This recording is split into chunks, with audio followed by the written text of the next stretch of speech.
So, how's everybody doing? I thought today, I don't know what day. I thought today was Tuesday, not Wednesday, and I was like, what's going on? I was like, oh my god, you go live soon. When you get it together. So, today I want to talk about some of the gems that I took away from Lori Harder's book signing event here in Toronto last night. So, if any of you guys are following my stories, you'll see I cover some of it in the behind the scenes. And this is her book, A Tribe Called Bliss. And this is all about breaking through superficial friendships, create real connections, and reach your highest potential. So I went to her event this year in March, the Bliss Project in Newport Beach, California, and met like 500 women who were all in the same mindset of just like connecting, and it was really awesome. And it was the launch of her book. And the idea is you get a book for yourself, but you also give it to people who you want to build tribe with, or you give it to them so they can go build their own tribe. Because as women, we excel in groups. We need community. That's who we are. So I wanted to... I love Lori. She has such a great energy about her. She is all about helping others. She's very authentic and transparent, and I love that. And the other piece to that is, you don't really know people as much as you think you do. So I'll just give you an example, because some people have reached out to me around like, oh, why do you rep Lori Harder so hard?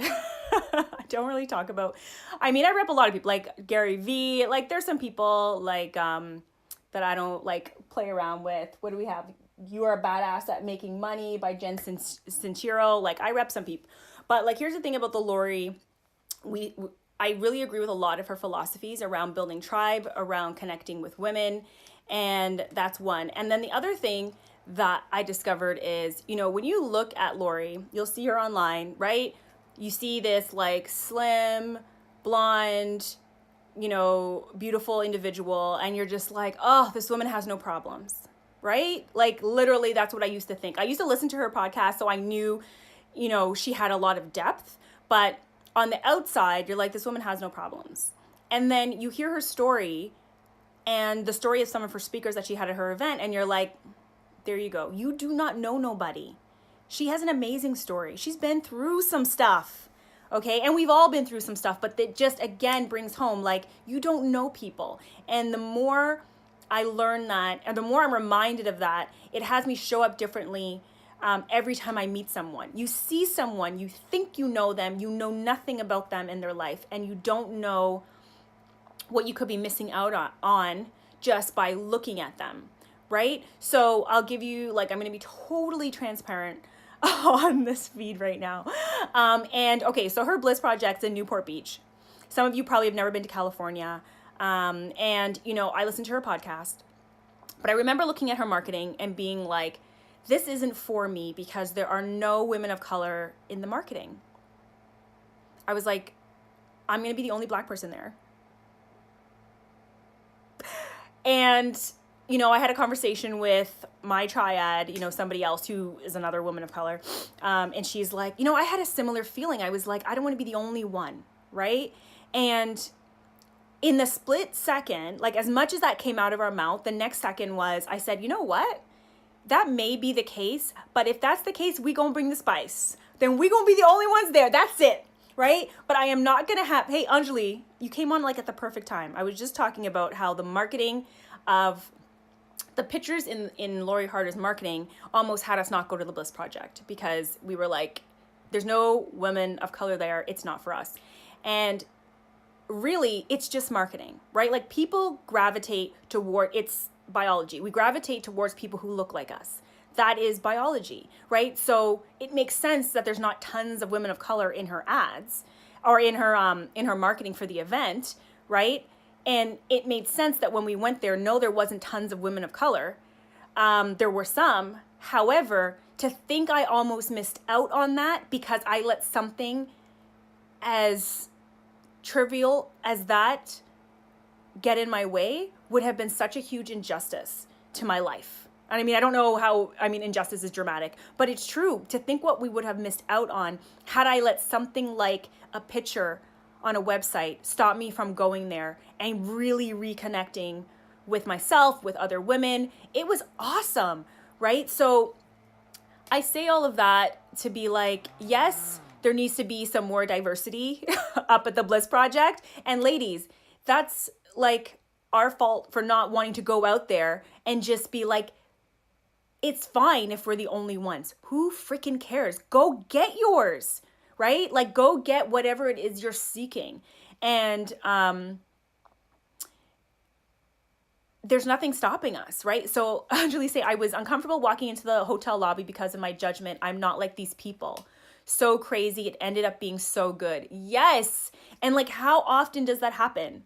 So often, right? And it stops us from being in those rooms, from being in those conversations, and then seeing things online and being like, oh, what was that event? Oh, I wish I could have went to something like that. It's like, there are tons of events, and if you let something like people not looking like you be the thing that stops you from going to get yours, then the onus is on you. You are at the source of everything in your life. Period. Point final. Done.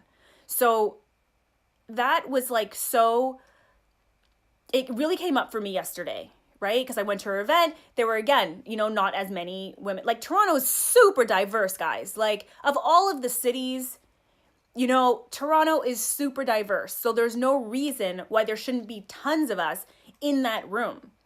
But I think it comes from either you don't know about it, you don't know Lori, you don't know her story, you don't know other women who are involved. So I was like, okay, if that's the case, then I got to be on here repping it, because I'm a woman of color. I go to this type of event and I see there's not enough women of color in that space. And me and another woman connected and we were like, girl, we need more Black people up in here, right? And she's like, yes, because this is an amazing event. You're missing out on this opportunity, right? So I was like, okay, well then I'm going to come on here and talk about it so people like get in the know. Or it's like, you either create your own or you be at things. Like, come on. The end. Hello. I don't want to hear any more excuses. And that's really what it comes down to, excuses, right? And and her book is awesome, and she's awesome, and she is so multifaceted and layered that I am so happy, Anjali, that you introduced me to her podcast 2 years ago. And I'm so happy that I have enough self-awareness to be like, there is nothing stopping me and nothing getting in my way of what it is that I want and where I want to be. The end. So I want you guys to take that on for yourselves, to really just be like, what's stopping you? What is getting in your way? Is something trivial like that getting in your way from having the life you really want? I wonder how, Anjali is saying, I wonder how many people look at Lori and don't feel like they can relate to her because of her look. Really? And I mean, we were talking that in the very, very beginning of this episode. It was like, yeah. Biology says we gravitate towards people who look like us, right? It gives us a sense of comfort, instant sense of comfort. So I get it, right? I totally get it. And you want to be like, this is the world. You live in a world with so many different types of people, right? If you're going to let that one thing, like what they look like, get in your way of building the most epic life, you have no one to blame but yourself. 1. 2, you don't know people. You don't know their story. Everybody has a story, and get interested. Get interested in knowing about that story. And actually, I'm not going to put nobody on blast, but I gave this book to somebody who's in my triad, and she got a message from somebody else on her feed that was a woman. So she's a white woman who I gave it to. The woman who blasted her was, I guess, a Black woman, and was like, oh, Lori this, Lori that. I'm not going to get into what she said because that's not important. It's irrelevant. But the thing was, it left this woman, my friend, feeling like, did I miss something? Did I miss something in posting this? Am I not being culturally sensitive? All this that did not mean nothing, because when people put other people down, it's about them. The end. Even though that person does not know, Lori does not know what she's about. She was not nice with her comments. And she's like, but a woman of color gave me the book, right? And it's like, so anyways, I had to talk her off the ledge because I was like, listen, if someone has something to say about somebody else's success, first of all, you may want to drop that person as a friend. Second of all, please.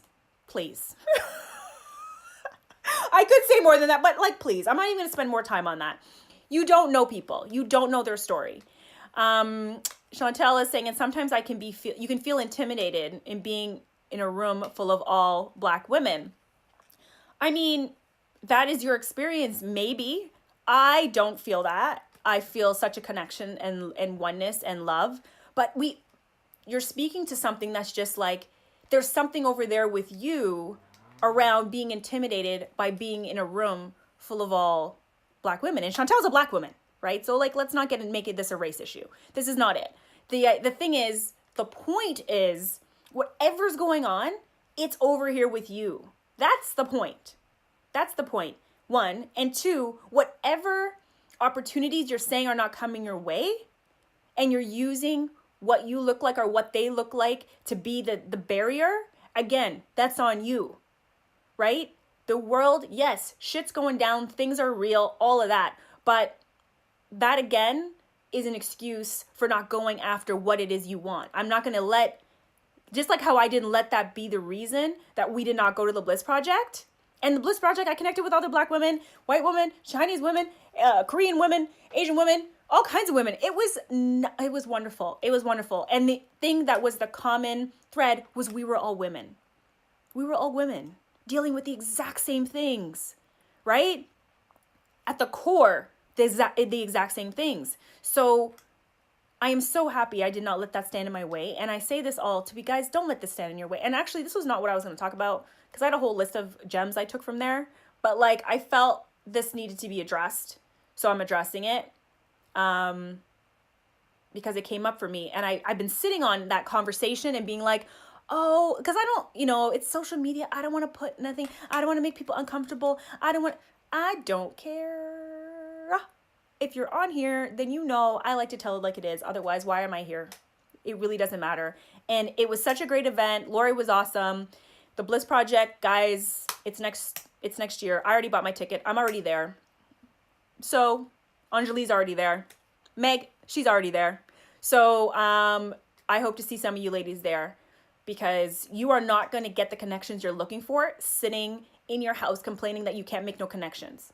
You're not going to get the connections you're looking for just connecting online. We need like in-person interaction with people in order to thrive. Something electric happens when like minds get together. That's just how it is. So I don't want to hear no excuses about going to get yours. That's that. So some other gems I want to share, because I'm done talking about that, is she said, every new level of your life brings a new level of problems. Like each one of these gems that I could share, I could do a whole talk on. So I will. But right now, I just want to leave you with a few things. So that one was like, every new level of life brings a new level of problems. And that really just stood out for me, because as I grow and expand in my business, it's like you think that it's going to get easier, but that is not the case. You are just bringing a new level, new something. You get more clients, it's going to bring more clients, more personalities, more possibility for shit to go down, right? So whatever it is you're doing in your life, there is no easy way out, and you're not getting somewhere so it will be easier. You're just going to get a whole different set. So that was a great takeaway. She also said you can change any relationship you have by showing up differently. I was like, and for any of you guys who've done Landmark, there's some Landmark grads on here, like we know that is something we know, that every relationship you have, and however that interaction is, however that person is with you, you've created it that way. And I know that's hard for people to hear, but that is actual facts. If you have, and she used she used the example of her mom, you guys can think about like relationships you have and how difficult those conversations may be, but you can't change how anybody else acts. You cannot, right? That's one thing that's clear. You can only control over here what's happening with you. So if that's the case, you can show up to a relationship that you've been in, female, male, whatever. If you show up differently, they'll show up differently. And if you show up differently enough and they don't, it's time to let them go. I mean, hello, bye.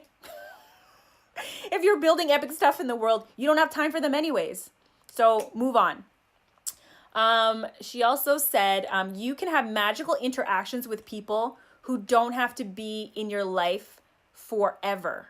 I thought that was really big because I have it that when I have magical interactions with people, like we have to have coffee, we have to meet up, we have to keep connected and all of this stuff. Like that's who I am. But I realized that doesn't always work because people sometimes have a season in your life. Like they're not meant to be there for all of 2018, 19, 20. You change, they change. You may just have one powerful, magical interaction with this human being and it's left there. That would be awesome because you're only one person. And if you're building something, you actually don't have time for all of the people you interact with. You can't have an ongoing relationship forever with every single person you meet, right? So last night, I feel like she just gave the permission to be like, you can move on. It's all right. Have the interaction and move on. People come, Anjali's saying, people come for a reason, a season, or a lifetime. Love it. Yes, I love that part of her talk as well, because I never think about it that way. I don't think about it that way. So I'm really going to take that on. People come for a reason, a season, or a lifetime. Ugh, that was perfect. You don't have to be besties with everyone. Oh my God, that's like a big one for me. Because when I have like a really meaningful interaction with someone, I'm like, oh my God, this is my person. This is my girl. We get a bit of it. But like, that's not necessarily the case, right? And then you put this person on a pedestal for them to show up like that every single time you have an interaction, which is not fair, right? People are just people. You had a great interaction. Let that, next time you see that person, it doesn't mean you're going to have a great interaction, right? Shamanique is saying attachments make us hold on for dear life. Yes. Oh my gosh. 100%. 100%. Don't be attached to anyone. Don't have expectations of anyone, and you will be a happier human being. That's what I heard from last night. She also said, your environment is stronger than your willpower. Guys, if you've ever tried to keep on a diet, you know this. If you have toxic people in your household or in your life, you know this. Like, whatever it is you need to do, make sure your environment is sound to have you succeed. It's a big one. That was a big one. And energetically, you free yourself up when you detach. Yes, 110%. Yeah, she talked a lot about like that energy analogy that she did, and I'm not going to do it justice, so I'm not going to recreate it here, but it was really, really, really, really huge. You want to have like that free space for you, and you can't have it when you're holding on. That's what she was saying. When you're holding on to things that people have done to you, said to you, or things you think you interpreted, you are like, and every time you talk about that thing, you bring new energy to it, and it stays alive and well, as opposed to needing to die if it's negative, right? So you energetically free yourself up when you let that go. Yes. Love, love, love. Welcome everybody who's joining on Facebook. I'm sorry I can't see your names because I have the phone in front of the Facebook feed. I see Sephora, I see Nina, Steph, and Patricia. Welcome, welcome. And what was the other thing? The last thing I will leave you with. Yes. This is the gold. She said, don't take anything personal and increase your comeback rate. Now, she used them as two separate points, I think, but like, guys, if I just adapted that in life, I would be good. I would be the happiest human being probably ever. I'm pretty happy, but like the happiest human being ever. So you want to look at where you're taking things personal. When people say stuff to you, when people write about you, when people don't, when you post something on Instagram and nobody comments or nobody likes or all of that stuff, or body language you think you're reading that's not there, or somebody's dry ass face that's giving you a look at the grocery store. Like all of that, if we just didn't take things personal, we would just be like rock stars. And the increasing your bounce back rate, and you know, Nicole Salmon, she's not on here, but she calls herself the bounce back boss. Like bouncing back from things that happen to you is like the holy grail of performance. Really. Bounce back from that goes down, the end. Something happens, you acknowledge it. If you need to cry it out, do. If you need to yell and scream, do, because I'm not talking about suppressing your emotions, because that does not work. And I don't advise that for anybody, because no matter what it is you're trying to suppress, it will come to the surface if you don't address it. That's one. So, but like address it and then move on.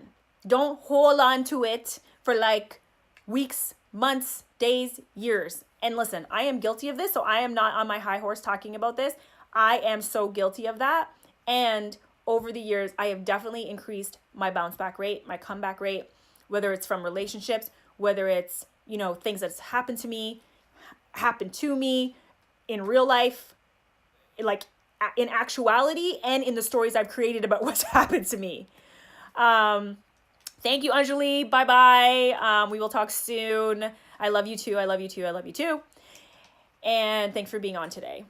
So increasing your comeback rate, your bounce back rate, guys, if you are building a business of any kind, you need to be able to increase your bounce back rate. You need to be able to come back from adversity, from bad clients, from financial ruin, from your, you know, a non-support system, your husband don't like what you're doing. It doesn't matter, right? You didn't get your website out on time. All of those things, please, I beg of you, address it, deal with it. Do not give it too much time and move forward, because it's not going to be the last time you're going to have to address the thing. It's not going to be the last time somebody kicked you when you were down. It's not the last time, you know, if something happens in your life, with your family, with your health, it's not going to be the last time. Something else is going to take its place. So just deal in that and move forward. So I feel like this was a very powerful Wednesday, if I do say so myself. So I am going to leave it there, guys. Yeah, yesterday was really awesome. I don't know how people are going to feel about some of my earlier comments. We'll see. And I'll just address them and increase my comeback rate from it, because, oh, the last thing that's not even on here that she said was authenticity is a day-to-day job. And I remember somebody on her podcast said this, but like that one really sticks with me. There is no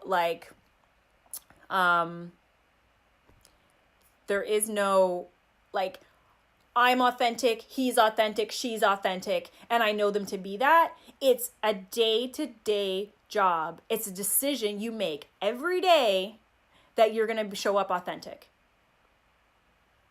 Like, it's not like you are and then you're not, and then that's how they see that's it. It's something you have to work at. And I thought that was really, really profound as well, because in our life, we say this person's authentic, that person's not authentic, when really it's a day-to-day job. You get to decide every single day if you show up authentic or not, and what authentic is to you. You get to decide who you show up as. So I thought that was awesome. So today I made the decision to show up like super authentic in like what I wanted to share, you know, and it started off, you know, with a conversation around like, you know, where all our women of color at her events, and people need to be like absorbing all of her good, great, amazing content, and where we stop ourselves because we think it's not for us, or, you know, those people don't look like us, so it's not for, it's like, we're human beings, we're women, like there's power in that. So don't sell yourself short. All right, I've done it on ramping and romping and romping and ramping. The other one last thing I'm going to leave you with, guys, we have a few minutes, is, okay, so I know some of you are not going to like this. I am going to be eliminating one day from the Dirty 30. So right now we do Monday, Wednesdays, and Fridays. And I am going to go Mondays and Fridays going forward. Because I have a new project that I'm working on, and it'll have another way for you guys to interact with me. I'm not telling you what it is yet. But I really want to give it its attention and create valuable content. So I love being on here with you guys. It gives me great energy and joy, and evolve and upward movement, right? So Mondays and Fridays are going to be the same time, 11 a.m. I'll see you guys here. And for everybody who's in the Jumpstart Your Juicy Delicious program, this is also great for me to just have more time to dedicate to you guys. And we are going into session 3. I mean, it's only 5 sessions, so we're going into session 3. It's going to be wicked. I have some amazing ladies, some on here who are building businesses. Guys, if there's anybody else who's like, I need somebody to help me in my business, join the wait list. I'll be launching the new program in August. The link is in the bio. You can also get on the email list and find out more about it, all of that. So do not sleep on your dream. You're the only one who can bring it to life, okay? Yes, Azadi, you will still get to see me in your life. I mean, for sure. And yeah, that's what's happening. That's the update. That's all I gotta say. Boom shakalaka. Where did I get boom shakalaka from? I say it all the time. I don't even know where it comes from. Thank you, Jamila. Thank you, Jamila. I really appreciate it. I tell you guys how much I love you guys. I can only be coach because you allow me to show up as that. Shamonique, thank you. It's like, there is no me without you guys, period. I love you. Go be awesome. Lift another woman up today. We will not be here on Friday. I'm sorry. You'd still watch the stories. There'll be stuff from behind the scenes and things like that, but I will be back live Monday. Monday, boom, and we will start with our dance party like we always do. Yes, Shamanique, I am still laughing at my own jokes. Okay, bye guys. Have a good day.